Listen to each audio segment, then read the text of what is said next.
Breaking news Rajya Sabha ఎన్నికల్లో TDP పోటీ లేనట్టే. టీడీపీ నేతలకు ఈ విషయంపై చంద్రబాబు క్లారిటీ ఇచ్చారు. కొంతకాలంగా జరుగుతున్న ప్రచారానికి ఎట్టకేలకు బాబు ఫుల్ స్టాప్ పెట్టారు. ఏపీలో 3 రాజ్యసభ ఎన్నికల కోసం నామినేషన్లు కొనసాగుతున్నాయి. ఇప్పటికే సంపూర్ణ బలం ఉన్న వైసీపీ నుంచి ఆ 3 కోసం కూడా నామినేషన్లు దాఖలయ్యాయి. వైవి సుబ్బారెడ్డి, గొల్లబాబురావు, మేడ రఘునాథ్ రెడ్డి నామినేషన్లు వేశారు. అయితే వైసీపీ రెబెల్స్ టీడీపీకి మద్దతిస్తారని, టీడీపీ కూడా పోటీ చేస్తుంది అని ప్రచారం జరిగింది.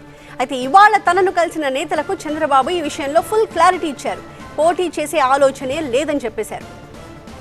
మరింత సమాచారం మా ప్రతినిధి ఎంపీ రావు అందిస్తారు. ఎంపీ రావు, సో పోటీ చేయకూడదు అని చెప్పి నిర్ణయించుకోవడం వెనక ఎలాంటి లెక్కలున్నాయి?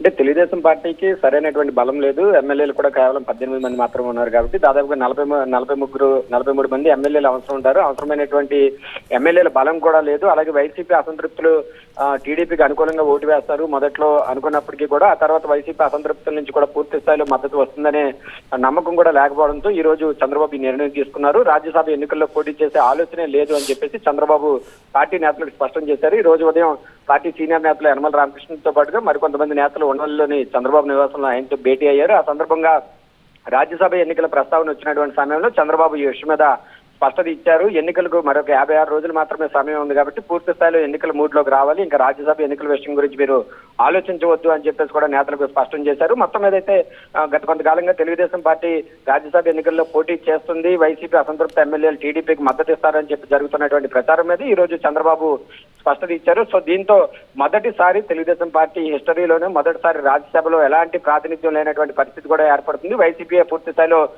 ఇప్పటికే వైసీపీ నుంచి 3 అభ్యర్థులు నామినేషన్లు కూడా వేశారు కాబట్టి వైసీపీ అభ్యర్థుల ఎంపిక ఏకగ్రీవం కానుంది. టీడీపీ అభ్యర్థులు ఎవరు కూడా పోటీలో ఉండకపోవడంతో వైసీపీ అభ్యర్థుల ఎంపిక ఏకగ్రీవం కానుంది. మొత్తం ఏదైతే చంద్రబాబు ఇచ్చినటువంటి స్పష్టతతోటి తెలుగుదేశం పార్టీలో ఉన్నటువంటి డైలమా కూడా తొలగిపోయిందని చెప్పుకోవచ్చు. త్వరలోనే రాబోయే ఎన్నికలకు పూర్తిగా సన్నద్ధం అవ్వాలని చెప్పి కూడా చంద్రబాబు సీనియర్ నేతలకు దిశానిర్దేశం చేసినటువంటి పరిస్థితి. థాంక్యూ రావు.